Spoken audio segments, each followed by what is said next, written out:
मेरा नाम है दानिश मकसूद और आप देख रहे हैं मेरा YouTube channel Dawn news editorials. अच्छा, आज जो हम डॉन का एडिटोरियल कर रहे हैं वो है नो इंटरेस्ट।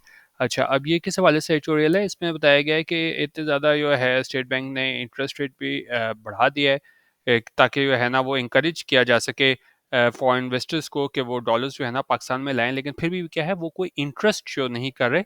तो उस हवाले से ये एडिटोरियल है और ये इसमें बताया गया है कि इतनी मतलब कोशिश करके भी जो है ना डॉलर्स पाकिस्तान में नहीं आ रहे। ठीक है, इसकी वजूहत देखते हैं। कह रहे हैं जी, how high must promise returns be to encourage foreign investors to divert their dollars to Pakistan. अच्छा, सवाल पूछा है शुरू में कि how high must promise returns, कि कितना ज्यादा करना पड़ेगा प्रॉमिस रिटर्न्स के मतलब जितने भी इनकी इन्वेस्टमेंट होगी उस पर उनको रिटर्न्स मिलेंगे to be to encourage foreign investors के, फिर ताकि वो इंकरेज हों foreign investors to divert their dollars. Divert होता है जब आप जो है किस चीज़ को एक जगह से हटा के दूसरी जगह रखते हो। जिस तरह आप जो डॉलर्स हैं अपने वो वहाँ हटा के किधर है पाकिस्तान में लेके आए, divert their dollars to Pakistan. आगे सवाल पूछा है, ठीक है, कि कितने ज़्यादा, इसके पूरे सेंटेंस को देखें तो ये पूछ रहे हैं कि भाई कितने ज़्यादा प्रॉमिस रिटर्न्स जो है ना उनको हाई करना पड़ेगा ताकि इंकरेज किया जा सके फॉरेन इन्वेस्टर्स को कि वो अपने डॉलर्स जो है ना बाहर के ममालिक से ला के पाकिस्तान में ला सकें। अपेरेंटली ज़ाहिरी तौर पे even an eye watering 21% is not enough. उन्होंने कहा यहाँ तक कि जो आई वाटरिंग 21% है वो भी क्या है, काफ़ी नहीं है। यानी 21% पे ले जाने के बाद भी जो है ना रिटर्न्स पे वो नहीं तैयार पाकिस्तान में इन्वेस्ट करने को। अच्छा, अब आई वाटरिंग का मतलब होता है कोई स्पेशली ऑफ अ फिगर, जो अगर यहाँ पे जो मीनिंग है उसकी बात कर रहा हूँ। वैसे तो मतलब आई वाटरिंग बीमारी भी होती है, पानी आंखों में पानी आना, लेकिन यहाँ पे आई वाटरिंग से मुराद है स्पेशली ऑफ अ फिगर और अमाउंट एक्सट्रीमली हाई और लार्ज। ठीक है, कोई अमाउंट बहुत हाई हो, जिस तरह यहाँ पे इसके रिटर्न की बात करें 21% ये रिटर्न है इस पे इन्वेस्टमेंट पे, वो भी क्या है उनके लिए काफ़ी नहीं है। अच्छा, अब ये है कि काफ़ी लोग जो गूगल ट्रांसलेशन यूज़ करते हैं तो वो आप देखा करें, कॉन्टेक्स्ट देखा करें, क्योंकि गूगल ट्रांसलेशन में तो आई वाटरिंग या आंखों में पानी आना आपको बता देगा, लेकिन क्या है यहाँ पे मुराद ये है कि कोई एक ऐसी अमाउंट जो क्या है बहुत ज़्यादा हो। ठीक है, तो हर चीज़ गूगल ट्रांसलेटर पे है ना वो इन्हिसार ना किया करें, कॉन्टेक्स्ट चेक किया करें। अच्छा, I'm getting the yields on treasury bills are currently better than the rates being offered in India and Bangladesh, but it appears they are still not sufficient to convince foreign investors to briefly park some direly needed dollars in our economy। ठीक है, काफ़ी important lines हैं कि ये yields हैं। Yields क्या होते हैं कि जो आपको उस पर रिटर्न जो मिलता है आपकी इन्वेस्टमेंट में ऑन ट्रेजरी बिल्स। अगर हम ट्रेजरी बिल्स की बात करें कि उस पर जो रिटर्न मिलता है, और ट्रेजरी बिल्स क्या होते हैं, ये नेगोशिएबल डेट इंस्ट्रूमेंट होता है, स्टेट बैंक ऑफ पाकिस्तान जानिब से इशू किया जाता है गवर्नमेंट के बिहाफ पे, और ये बैक्ड होता है किससे, फुल फेथ एंड क्रेडिट से। ठीक है, और treasury bills are usually sold through auctions on a discount basis.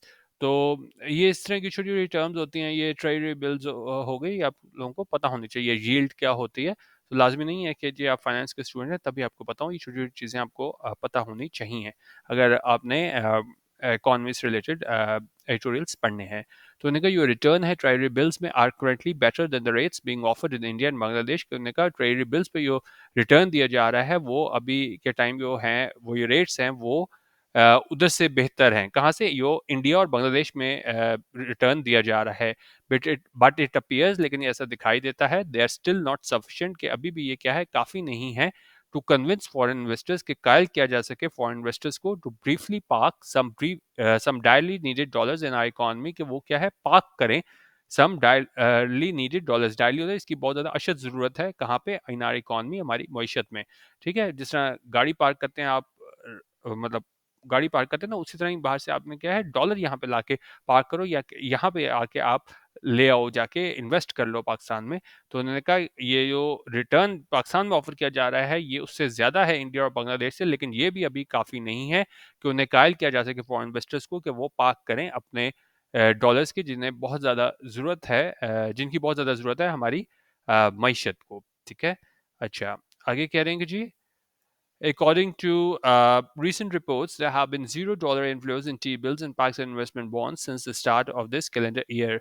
उन्होंने कहा हालिया रिपोर्ट्स के मुताबिक जो है हमारे पास $0 इन्फ्लो है टी बिल्स में, ट्रेजरी बिल्स में और पाकिस्तान इन्वेस्टमेंट बॉन्ड्स में। कब से, since the start of this calendar year, जब से कैलेंडर ईयर स्टार्ट हुआ है तो वहाँ तब से हमारे पास अब तक जो है ना $0 इन्फ्लोज हैं, कहाँ पे, टी बिल्स में और पाकिस्तान इन्वेस्टमेंट बॉन्ड्स PIBs में।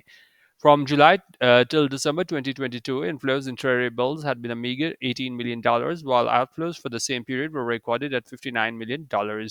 यानी कि अगर हम बात करें जुलाई से दिसंबर 2022 की, तो जो इनफ्लो थे ट्रेजरी बिल्स के वो थे 18 सिर्फ $18 मिलियन, जबकि आउटफ्लोज थे उसी सेम पीरियड में वो रिकॉर्ड किए गए थे $59 मिलियन। ठीक है, तो ये जो फिगर्स आती हैं इसको ज़रा जो है ना वो आप हाईलाइट कर लिया करें। ये बात बता रहे हैं 2022 की, और फिर कह रहे हैं जी in that same period there was zero inflow in PIBs while outflows summed up to 0.328 million. ठीक है, तो उसमें मैंने कहा उसी सेम पीरियड में जीरो इन्फ्लोज थे इसमें पाकिस्तान इन्वेस्टमेंट बॉन्ड्स में, जबकि आउटफ्लोज जो थे ना वो कितने थे, 0.328 million dollars. Quite clearly, foreign investors are content with foregoing otherwise unthinkable gains rather than putting any of their money into Pakistan. ठीक है, बहुत इंपॉर्टेंट लाइन कह रहे हैं कि यकीनन ये सारे जो फिगर्स बताए हैं ये बताते हैं कि फॉरेन इन्वेस्टर्स हैं वो कंटेंट हैं, वो राजी हैं, इस बात पे मुतमईन हैं with foregoing otherwise unthinkable gains, कि वो छोड़ दें, फोरगो कर दें जो अनथिंकेबल गेन्स हैं, जिस तरह यहाँ पे ऊपर बांग्लादेश की और इंडिया की बात की गई थी, तो वो तैयार हैं उस फायदे को छोड़ने का, जो अनथिंकेबल गेन्स है, क्योंकि वो कहीं और पे अवेलेबल नहीं है, रादर देन बजाय इसके putting any of their money to Pakistan, को पाकिस्तान में पैसे लगाएं, कि इतना ज़्यादा रिटर्न करने के बाद भी बांग्लादेश और इंडिया से, तो वो तैयार हैं, कंटेंट हैं इसको फोरगो करने को, छोड़ देने को, जो अनथिंकेबल गेन्स हैं, जो पाकिस्तान में अगर वो इन्वेस्ट करें तो वो ज़्यादा रिटर्न हासिल कर सकते हैं as compared to India and Bangladesh. ठीक है, अच्छा कह रहे हैं जी। अच्छा, अब रीजंस देखने की कोशिश की है क्यों जो है ना वो नहीं इतना कुछ कर रहे, क्योंकि देखें आप सबसे ज़्यादा उनको रिटर्न ही ज़्यादा दे सकते हैं, जिस तरह 21% बताया उस पर भी ये लोग नहीं आ रहे। आप रीजनल में जो दूसरे ममालिक हैं उनसे ज़्यादा आप उनको रिटर्न दे रहे हो, उनको ज़्यादा यील्ड दे रहे हो, प्रॉफिट दे रहे हो, फिर भी वो नहीं आ रहे, तो इसके रीजंस क्या है?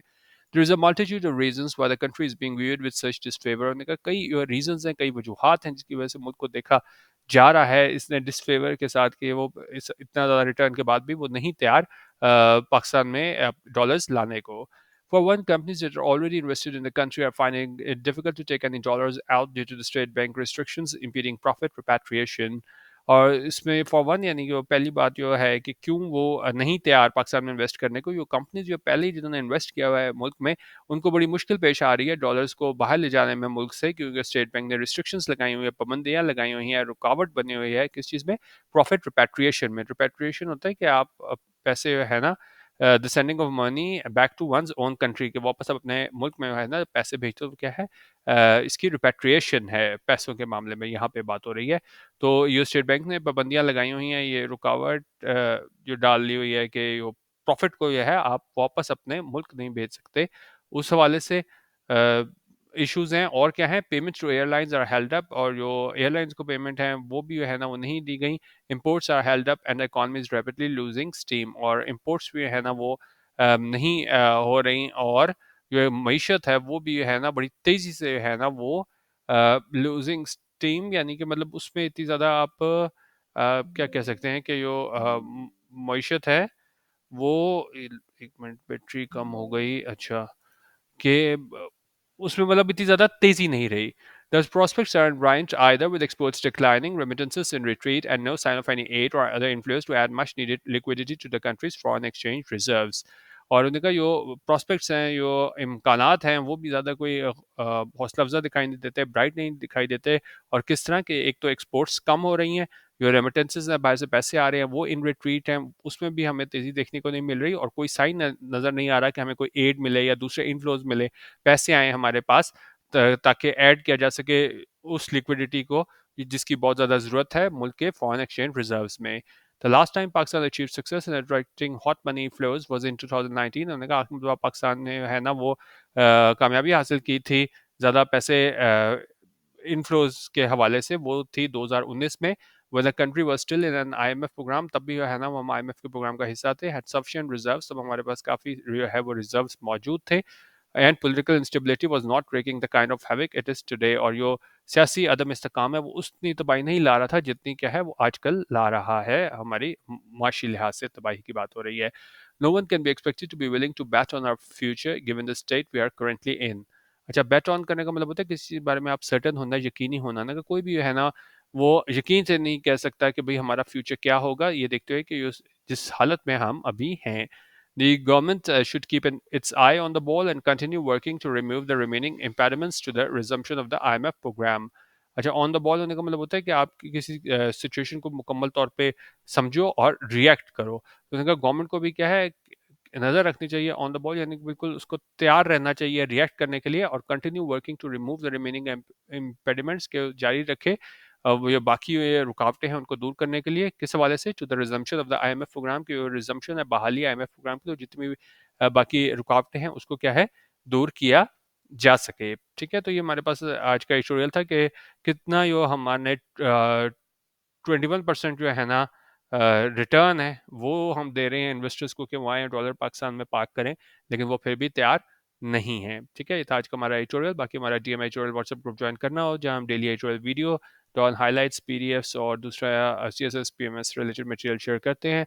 तो 0312 419 1070 यहाँ पे व्हाट्सएप करके ₹200 इजी पैसा पर मंथ में आप हमारे पेड व्हाट्सएप ग्रुप का हिस्सा बन सकते हैं। वीडियो देखने का बहुत शुक्रिया। अल्लाह हाफिज़। पाकिस्तान जिंदाबाद।